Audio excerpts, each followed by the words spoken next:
Good evening dear এস্পিৰেণ্টছ। তো কেনে আছা তোমালোক? আশা কৰোঁ তোমালোক চব ভালে আছা। তো আমি যি মেথছৰ বেছিক কনচেপ্টৰ ভিডিঅ' আৰম্ভ কৰিছিলোঁ, আজি ইয়াৰে আমি ছেকেণ্ড পাৰ্টি আলোচনা কৰিম। আৰু এয়াই আজি আমাৰ বেছিকৰ বাবে লাষ্ট পাৰ্ট হ'ব, ঠিক আছে। বেছিক মানে যিখিনি কনচেপ্ট আছিল আমি ইয়াতে শেষ কৰিম, তাৰপিছত আমি জাষ্ট MCQ বোৰ ছল্ভ কৰিম, ঠিক আছে। MCQ তো মই জাষ্ট তোমালোকৰ বাবে এইখিনি আজি কিয় আনিলোঁ, কাৰণ এইখিনি যদি তোমালোকে ভালদৰে বুজি লোৱা, তাৰপিছত আমি যিবিলাক MCQ ছল্ভ কৰিম তাতে তোমালোকে অসুবিধা নাপাবা, ঠিক আছে। সেইকাৰণে মই আজি ইয়াতে যিমানখিনি পাৰোঁ শেষ কৰি দিবলৈ চেষ্টা কৰিম, তাৰপিছত আমি জাষ্ট MCQ ছল্ভ কৰি যাম, অ'কে। তো বলক বেছি দেৰি নকৰি আজি আমি এই ছেকেণ্ড পাৰ্টি আলোচনা কৰোঁ। তো আজি আমি আলোচনা কৰিম মেথামেটিকেল অপাৰেশ্যনৰ বিষয়ে। মেথামেটিকেল অপাৰেশ্যন মানে কি? আমাৰ 4টা মেথামেটিকেল অপাৰেশ্যন আছে, ঠিক আছে। আমি জানোৱে, তোমালোকে সকলোৱে জানা, আমি কি কৰোঁ অংকত? প্লাছ, মাইনাছ, পূৰণ আৰু হৰণ, এই 4টাই আমাৰ মেইন বস্তু, ঠিক আছে। মেথামেটিকেল অপাৰেশ্যন আমি এই 4টাকে কওঁ। তো ইয়াৰ যিটো বেছিক আমাৰ যিটো কাম আছে ইয়াৰ লগত, এইখিনি তোমালোকে যদি জানি লোৱা, তেতিয়া পিছত যিমান ডাঙৰ অংক নহওক কিয় তাৰ বাবে তোমালোকে চিন্তা কৰিব লগা নাই। কিন্তু তোমালোকে যদি ইয়াৰ বিষয়ে ক্লিয়াৰ নোহোৱা, তেতিয়া আমি যিমান মানে এডভান্স যাবলৈ চেষ্টা কৰিম, সিমানে আমাৰ কি হৈ যাব, ৰাস্তাবিলাক মানে বেছিয়ে কঠিন হৈ যায় থাকিব। চ' তাৰ বাবে তোমালোকৰ যাতে এনেকুৱা অসুবিধা নহয় পিছলৈ, তাৰ বাবে মই এই বেছিকখিনি তোমালোকক আজি বুজাই দিম। এইখিনি যদি ভালদৰে বুজি লোৱা, তেতিয়া তোমালোকে চিম্প্লিফিকেশ্যনৰ অংক হওক বা বেলেগ যিকোনো অংকৰ হওক, এইবিলাকত তোমালোকে কষ্ট নাপাবা, ঠিক আছে। তো তোমালোকে ভালদৰে এইখিনি শিকি লোৱা আজি। তো আমি চিম্প্লিফিকেশ্যন কৰিম, সৰলীকৰণ। তো আমাৰ প্ৰথম প্ৰশ্নটো কি দিয়া আছে? 100 - 8 - 9 + 3। ইয়াতে তোমালোকে কেনেকৈ কৰিবা? তোমালোকে একবাৰ প'জ কৰি চোৱা আৰু এইটো কৰিবলৈ চেষ্টা কৰা, ঠিক আছে।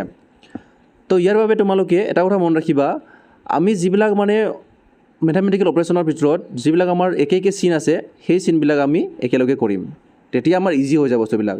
তো আমাৰ ইয়াতে প্লাছ আছে 100 আৰু প্লাছ আছে 3। চ' আমি 100 + 3 কৰিম, কিমান হ'ব? 103। তোমালোকে জানা সকলোৱে, আমি শ্বৰ্টকৈ কৰিবলৈ চেষ্টা কৰিম, বেছি টাইম ৱেষ্ট নকৰোঁ, হয় নে নহয়। তাৰপিছত আমি মাইনাছ দুয়োটা আছে, -8 আৰু -9। কেইটা মাইনাছ হ'ল মানে 9 ইয়াতে কিমান? 17। তো আমাৰ টোটেল কেইটা মাইনাছ হ'ল? 17টা মাইনাছ। চিনটো সেইকাৰণে কি হ'ব? মাইনাছ, কাৰণ 17টা মাইনাছ মানে কি? -17টা হৈ যাব। এতিয়া আমি এই দুটা মাইনাছ কৰিব লাগে। কেনেকৈ কৰিবা? আমি যদি চাওঁ 3ৰ পৰা আমাৰ হাত বিয়োগ নাযায়, ঠিক আছে। তো আমি কি কৰিম? 10ৰ পৰা আমি 3ৰ কাৰণে 1 ধাৰে নিম। তো 1 + 3 কি হৈ গ'ল? আমাৰ এইটো 13 হৈ গ'ল। 13 হাত গ'লে কিমান থাকিল? আমাৰ 6, ঠিক আছে। তাৰপিছত আমি যিহেতু 10ৰ পৰা আমি 1 ধাৰে নিছিলোঁ, 10ত কি থাকি যাব তেতিয়া? 10ত আমাৰ থাকি যাব কিমান? জাষ্ট 9 থাকি যাব। চ' এই 9ৰ পৰা আমি কাক বিয়োগ কৰিম? এই 1ক বিয়োগ কৰিম। 9ৰ 1 গ'লে কিমান থাকিল? 8। চ' আমাৰ যিটো এনচাৰ হ'ল সেইটো কিমান হ'ল? 86। তো আমাৰ যিটো অপশ্যন হ'ব কাৰেক্ট, সেইটো হ'ব আমাৰ অপশ্যন নম্বৰ এ, ঠিক আছে। 86 will the correct answer. Next আমি 2 নম্বৰ চাওঁ। এতিয়া তোমালোকে এইটো চাই তোমালোকে কি কৰিবা? কিছুমানে তোমালোকে প্লাছখিনি আগতে কৰিবা, 55 + 61, ফিৰ কৰিবা 61 - 61 - 55, এনেকুৱা কৰিব লগা প্ৰয়োজন নাই, ঠিক আছে। এইবাৰ তোমালোকে এনেকৈ কৰিব পাৰা, একে চিন নাচাই তোমালোকে একে সংখ্যাবিলাক একেলগে লিখিবা। যেনে কি আছে আমাৰ 55 মাইনাছ আৰু এটা 55 আছে নাই? 55। তাৰপিছত কি আছে? -61 আৰু কি আছে? এটা +61। অৰ্থাৎ কি হ'ল? মোৰ তাতে 55 টকা আছিল, মই 55 টকা খৰচ কৰিলোঁ, মানে কি হ'ল? মোৰ হাতত 0 হৈ গ'ল, মানে আমি এইটো কেঞ্চেল কৰিব পাৰিম। নেক্সট আমাৰ মোৰ 61 আছিল, তাৰপিছত 61 ফিৰ মাইনাছ হৈ গ'ল, তো আমাৰ দুয়োটা কেঞ্চেল হৈ গ'ল। অৰ্থাৎ এটা কথা মনত ৰাখিবা, যদি এটা প্লাছ হয় আৰু যদি এটা মাইনাছ হয়, তেতিয়া তোমালোকে জাষ্ট কেঞ্চেল কৰি দিবা, হয়নে নহয়। আৰু আমাৰ উত্তৰ আহি যাব কি? 0। আমাৰ এনচাৰটো কি যাব? Option number C, okay. এতিয়া আমাৰ অলপ নেক্সট লেভেল আমি চাওঁ। 3 নম্বৰটো কি দিয়া আছে? এইবিলাক আমাৰ ৰুট চিন থকা আছে, এইবিলাক দেখি তোমালোকে ভয় কৰিব লগা নাই। জাষ্ট এনেকুৱা যদি প্লাছ মাইনাছ থাকে, তোমালোকে জাষ্ট এইবিলাক এক্স বুলি ভাবিবা, এক্স ৱাই, এনেকৈ এক্স ৱাই বুলি ভাবি লোৱা, ঠিক আছে। তো আমি কি কৰোঁ? যেতিয়া আমাৰ x + x এনেকুৱা একে যদি আমাৰ থাকে, তেতিয়া আমি কি কৰি দিওঁ? ইজিকুৱেলটো কিমান হ'ব? 2x, হয়নে নহয়। বা আমাৰ যদি কয় যে 2x + x কিমান হ'ব? কেইটা x হ'ল? 3টা x। চ' এই অংকবিলাকো আমাৰ তেনেকুৱাই, ঠিক আছে। চ' এনেকুৱা ক্ষেত্ৰত আমি কি কৰিম? যিবিলাক আমাৰ ৰুটৰ ভিতৰত একে আছে, সেইবিলাক আমি একেলগে লিখিম। চ' মানে আমি √2 + √2 মানে কি হ'ল? দুটা √2 হ'ল, গতিকে কি হৈ যাব? 2√2, ঠিক আছে। তাৰপিছত ঠিক তেনেদৰে আমাৰ প্লাছ আছে ন, চববিলাক প্লাছ। আমাৰ কেইটা √3 আছে? দুটা √3 আছে, গতিকে 2টা √3, এনেকৈ তোমালোকে ভাবি ল'বা চিম্পলি। একো বেলেগকৈ ভাবিব লগা নাই, জাষ্ট 2টা √3 আৰু 2টা √2 এনেকৈ লিখি ল'বা। প্লাছ √4ৰ মান কিমান হয়? ৰুট অভাৰ মানে তোমালোকে জানা না বৰ্গমূল অৰ্থাৎ আমি যদি কওঁ যে 2 স্কুৱেৰ মানে কি 2 পূৰণ 2 অৰ্থাৎ 2ৰ বৰ্গ হ'ল 2 দুগুণ কিমান 4 2ৰ বৰ্গ কি হ'ল 4 বৰ্গ মানে হ'ল দুটা একে একে সংখ্যা পূৰণ তো আমি যদি কওঁ 4টো বৰ্গ আছিল কাৰ 2ৰ সো 2টো 4ৰ কি হ'ব বৰ্গমূল হ'ব কাৰণ 2ৰ পৰাই 4ৰ উৎপত্তি হৈছে সো যেটো 4ৰ বৰ্গমূল মানে উৎপত্তি যাৰ পৰা হৈছে হেতু কি 2 ইয়াৰ মূল 4ৰ মূলটো কি 2 গতিকে আমাৰ যেটো 4ৰ বৰ্গমূল এই চিনটো কি বুজায় এই চিনটো ৰুট অভাৰ বুজায় সো 4ৰ যেটো মূল কাৰ পৰা উৎপত্তি হৈছে 2ৰ পৰা অৰ্থাৎ 4ৰ বৰ্গমূল কিমান 2 কাৰণ 2 আমি দুটা পূৰণ কৰিলে কি পাম 4 পাম ঠিক আছে সো আমি জাস্ট এটো ডাইৰেক্ট 2 লিখি দিলো এতিয়া আমাৰ কি হ'ল আমি কি কৰিম উত্তৰত আমাৰ এটো আছে নেকি নাই এনেকৈ নাই উত্তৰত কি আছে 14 20 है ना এনেকৈ আছে আমি এতিয়া আৰু ইয়া সৰল কৰো ইয়াক যদি আমি সৰল কৰো কি কৰিম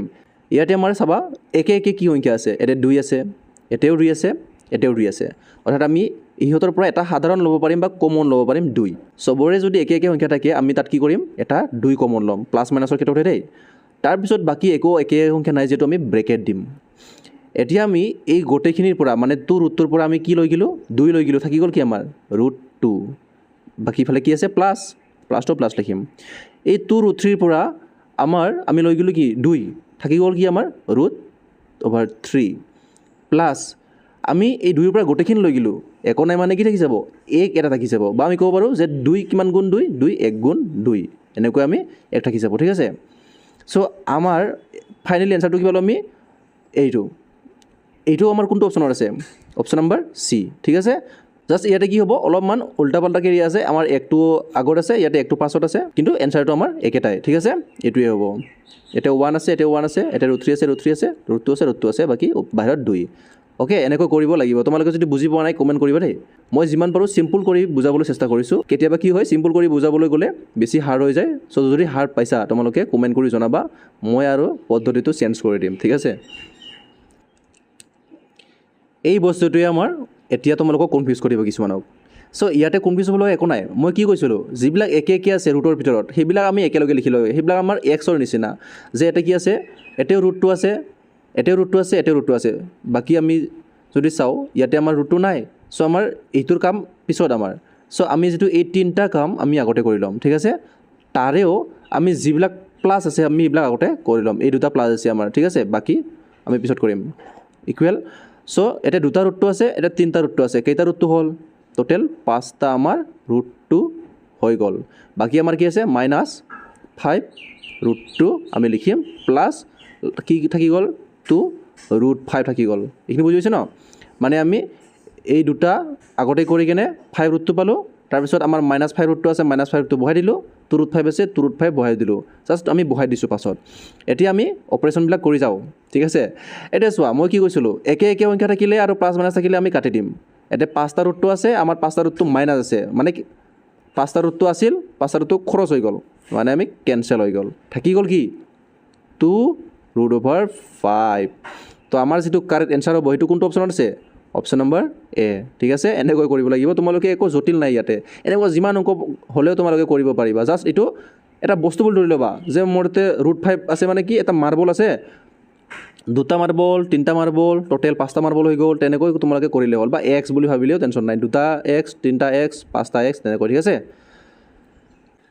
নেক্সট আমি টাইপ 2 লৈ যোৱাৰ আগতে আমি ইয়াৰে যিবিলাক ম্যাথমেটিক্যাল অপাৰেশন তাৰে এই বস্তুখিনি আমি শিকি লব লাগিব যে আমি মানে কি বাৰি মাল্টিপ্লিকেশন হিবিলাক কৰিম ঠিক আছে মাল্টিপ্লিকেশন কৰিব লাগিলে কি কৰিব লাগিব আমি চিনবিলাক চাব লাগিব ঠিক আছে মাল্টিপ্লাই কৰা টেনচন নাই তোমালোকে 2 পূৰণ 2 সমান 4 লিখিব পাৰিবা কিন্তু মেইন প্ৰবলেমটো কিটা আহে যেতিয়া 2 পূৰণ -2 পূৰণ -3 এনেকৈ আহে তোমালোকৰ অলপ পাজুল লাগি যায় সো এইবিলাক প্ৰবলেম যাতে নহয় তোমালোকৰ তাৰ বাবে মই জাস্ট এইবিলাক কি কৰি আছো বেসিক কৈ শিকাই আছো ঠিক আছে তোমালোকৰ বাবে বহুত কাম দিব ঠিক আছে পিছত তোমালোকে পিছত গম পাবা যেতিয়া অংক কৰিবা সো ম্যাথমেটিক্যাল অপাৰেশনৰ ক্ষেত্ৰত আমাৰ কি হয় যেতিয়া পূৰণ হৰণ কৰো আমি তেতিয়া আমি এই চিনবিলাক চাব লগা হৈছে চিনবিলাক কি আছে ধৰা হল আমাৰ যদি একে একে চিন থাকে প্লাসে প্লাসে কি হৈ যাব সদায় প্লাস হৈ যাব আৰু মাইনাসে মাইনাসে কি হৈ যাব প্লাস হৈ যাব পূৰণৰ ক্ষেত্ৰত দে এটা মই উদাহৰণ দিও ধৰা হল মই কৈছো 2 পূৰণ 2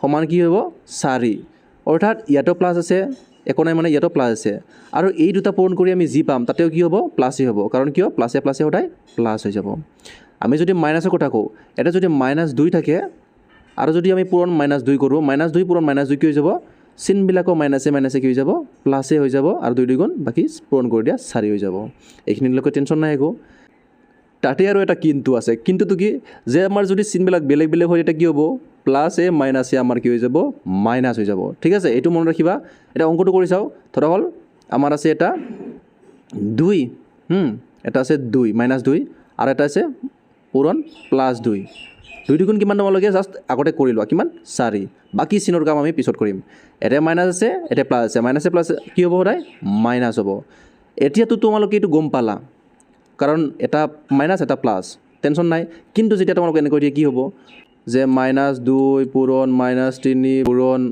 2 পূৰণ 4 পূৰণ -3 এটা কি হ'ব ইয়াতো টেনশ্যন ল'ব লাগে একো নাই তোমালোকে জাষ্ট এটা কথা মনত ৰাখিবা যেতিয়া মাইনাছৰ চিনবিলাক অযুগ্ম হয় মানে আমি যদি মাইনাছৰ সংখ্যাটো চাওঁ এটা কেইটা আছে মাইনাছ এটা দুটা তিনিটা মাইনাছ আছে চ' এনেকৈ যদি অযুগ্ম সংখ্যাত মাইনাছ থাকে তেতিয়া সদায় কি হ'ব চিনটো মাইনাছ হ'ব এটা আছিল এইকাৰণে মাইনাছ যদি মাইনাছ 3টা থাকে তেতিয়াও কি হ'ব -3টা পূৰণ কৰিলে কি হ'ব আমাৰ মাইনাছ হ'ব মাইনাছ যদি আমি কিমান পূৰণ কৰোঁ কমচে কম যদি আমি 25টা পূৰণ কৰোঁ 25টো কি অযুগ্ম সংখ্যা চ' তাৰ যিটো এনচাৰ হ'ব তাতো কি হ'ব মাইনাছে আহিব আমি নেক্সট অংকৰ ফালে যাওঁ তেতিয়া তোমালোকে ক্লিয়াৰ হ'বা ঠিক আছে এইটো অংক তোমালোকে কৰিবলৈ চেষ্টা কৰা বহুত ইজি হয় মাইনাছে কি পাইছিলোঁ আমি প্লাছ এতিয়া জাষ্ট 15 আৰু 10 পূৰণ কৰি দিয়া এতিয়া ইটো পূৰণ কৰিবৰ কাৰণে কিছুমানে পূৰণ কৰি চাব লগা একো নাই ঠিক আছে 15 আছে না 15টো বহাই দিয়া তাৰপিছত কি আছে জাষ্ট একো মূল্যই নাই পূৰণৰ ক্ষেত্ৰত একেদে যদি আমি 15 পূৰণ কৰোঁ 15 হ'ব চ' আমি 15টো বহাই দিলোঁ বাকী শূন্য কেইটা আছে এটা আছে শূন্য বহাই দিয়া পূৰণৰ ক্ষেত্ৰত এইটোৱেই বাকী আমি যদি চাওঁ চিনবিলাক এতিয়া কি আছে মাইনাছে কি হয় প্লাছ তোমালোকে জানাই চিনবিলাক দিব লগা প্ৰয়োজন নাই আমাৰ উত্তৰটো কি হৈ যাব অবভিয়াছলি অপশ্যন নম্বৰ বিটো আমাৰ উত্তৰ হৈ যাব 150 আমাৰ প্লাছটো লিখিব লগা প্ৰয়োজন নাই 150 আমাৰ উত্তৰ হৈ যাব এতিয়া 6 নম্বৰটো চোৱা তোমালোকে এটা যদি তোমালোকে প্ৰথমতে চোৱা এইবিলাক পূৰণ আছে যিহেতু পূৰণ কৰি লোৱা কিমান পূৰণ আছে 2 3 গুণ 6 6 5 গুণ 30 30 7 গুণ কিমান 210 হয় না এনেকৈ পূৰণ কৰি চাবা আগতে এতিয়া প্ৰব্লেমটো হ'ল চিনবিলাক আমাৰ কি হ'ব চিনবিলাক যদি চাওঁ আমাৰ মাইনাছ কেইটা আছে এতিয়া মাইনাছ 4টা আছে আমি কি কৈছিলোঁ যদি মাইনাছ যদি যুগ্ম সংখ্যাত থাকে তেতিয়া আমাৰ কি হ'ব প্লাছ হ'ব আৰু যদি অযুগ্ম সংখ্যা থাকিলেহেঁতেন ধৰা হ'ল মাইনাছ যদি আমাৰ যদি এনেকৈ অযুগ্ম সংখ্যা থাকিলেহেঁতেন তিনিটো অযুগ্ম নহয় তেতিয়া কি হ'লে হয় চিনটো মাইনাছে হ'লেহেঁতেন কিন্তু আমাৰ এটা কি আছে যুগ্ম সংখ্যাত আছে আমাৰ চিনটো কি হ'ব প্লাছেই হ'ব তো আমাৰ উত্তৰটো কি হ'ব +210 কোনটো আছে অপশ্যন নম্বৰ চি ঠিক আছে কেতিয়াবা তোমালোকে কি কৰিব ডাইৰেক্ট এনেকৈ দি দিব চ' তোমালোকে কি কৰিবা -5 to the power 4 মানে হ'ল আমাৰ -5 পূৰণ -5 পূৰণ -5 পূৰণ -5 আমাৰ -5 4টা পূৰণ চ' 4টা পূৰণ কৰিলে কি হ'ব 5 5 গুণ কিমান 25 আৰু 5 5 গুণ কিমান 25 চ' 25 গুণ কিমান হ'ল আমাৰ 625 এনেকৈ কৰিবা আমি এইটো জানিলোঁ যে 625 হয় ইয়াতে আমাৰ দুটা অপশ্যন আছে 625 কিন্তু প্লাছ হ'ব নে মাইনাছ হ'ব আমি কৈছিলোঁ কি যেতিয়া আমাৰ ঘাত অৰ্থাৎ আমাৰ যিটো পাৱাৰ সেইটো যদি আমাৰ যুগ্ম হয় তেতিয়া মাইনাছটো কি হ'ব যুগ্ম হৈ যাব মানে কি প্লাছ হৈ যাব অৰ্থাৎ আমাৰ এইটো কি হৈ যাব মাইনাছটো প্লাছ হৈ যাব অৰ্থাৎ আমাৰ যিটো প্লাছ এনচাৰ আছে কোনটো আছে আমাৰ অপশ্যন নম্বৰ চি 625টো আমাৰ কাৰেক্ট এনচাৰ হ'ব মাইনাছ নহয় প্লাছ হ'ব ঠিক আছে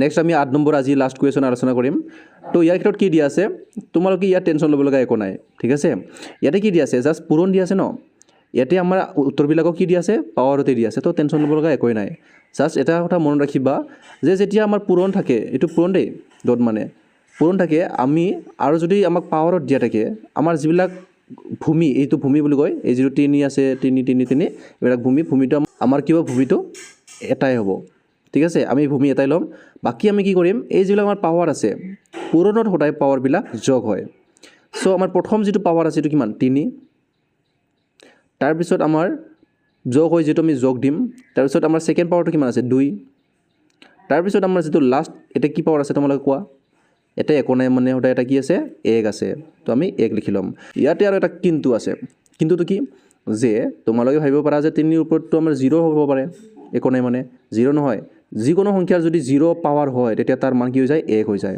ঠিক আছে আৰু যদি সংখ্যাটো যদি এনেকৈ আছে ইয়াৰ ওপৰত একো নাই মানে 1 আছে 0 নহয় ঠিক আছে চ' ইয়াৰ ওপৰত কি আছে 1 আছে চ' বাকী আমাৰ একো কাম নাই 3 থাকিব ভূমি হিচাপে ওপৰৰ কথা আমি যোগ কৰি দিয়া পাৱাৰ কেইটা কি আছে 3 2 5 5 1 6 আমাৰ 3 টু দি পাৱাৰ 6 হৈ গ'ল এনসাৰ আমাৰ কোনটো অপচনৰ আছে অপচন নম্বৰ সি হৈ যাব আমাৰ কাৰেক্ট এনসাৰ ঠিক আছে এইখিনি আছিল আমাৰ আজিৰ 8টা আমি আলোচনা কৰিলো বেছি আনা নাই মই যাতে তোমালোকে কনফিউজ নোহোৱা বেছি প্ৰশ্ন আন দিলে তোমালোকে কনফিউজ হৈ যাব নেক্সট তোমালোকৰ বাবে বহুত ইম্পৰ্টেন্ট হ'ব এটো তোমালোকে কি যোৱা যে 2√2 ইনটু 3√2 এইটো ইয়াৰ মান কিমান হ'ব তোমালোকে কৰিবলৈ চেষ্টা কৰা সো ইয়াৰ মান যদি আমি কৰিব লাগে বাহিৰৰখিনি আমি বাহিৰত একেলগে পূৰণ কৰিম যেনে 2 আৰু 3 তো আমি পূৰণ কৰিম 2 3 গুণ কিমান হ'ব তাৰ পিছত আমি ৰুটৰ ভিতৰত যি আছে যেনে এতে 2 আছে এতেও 2 আছে 2 আৰু 2 একেলগে পূৰণ কৰিম ঠিক আছে সো 2 3 গুণ কিমান হ'ল 6 হ'ল তাৰ পিছত ৰুট ওভাৰ কি হৈ গেল 2 গুণ 4 হৈ গেল আৰু আমি যদি চাও ৰুট ওভাৰ 4 মানে কি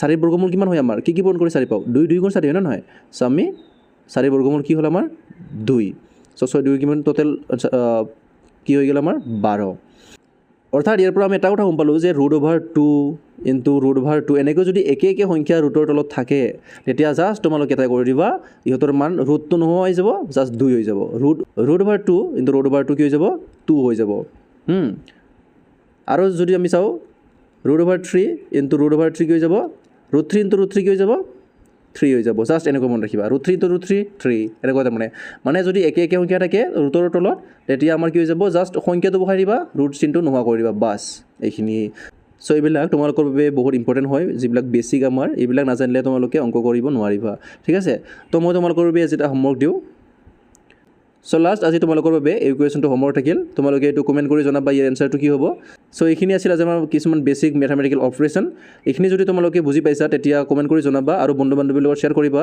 ম্যাথছটো বাকি সাবজেক্টৰ নিচিনা নহয় ঠিক আছে ম্যাথছৰ কাৰণে বহুত সাধনা লাগে ঠিক আছে ম্যাথছৰ কাৰণে ম্যাথছটো তোমালোকে ভাল পাব লাগিব খেলৰ নিচিনা কৰিব লাগিব ঠিক আছে ইয়াৰ বেসিক খিনি জানিব লাগিব এইটো বাৰে বাৰে প্ৰেক্টিস কৰি থাকিব লাগিব ঠিক আছে প্ৰেক্টিসৰ অবিহনে ম্যাথছ সম্ভৱ নহবই সো তোমালোকে বন্ধু বান্ধৱীৰ লগত শেয়াৰ কৰিবা আৰু চেনেলটো যদি এতিয়ালৈকে সাবস্ক্ৰাইব কৰা নাই তেতিয়া সাবস্ক্ৰাইব কৰি ল'বা আৰু নেক্সট তোমালোকৰ বাবে মই MCQ লৈ আহিম তাতে আমি প্ৰেক্টিস কৰি থাকিম ঠিক আছে সো ভিডিওটো শেষলৈকে চোৱাৰ বাবে আপোনালোকক অশেষ ধন্যবাদ থাকিল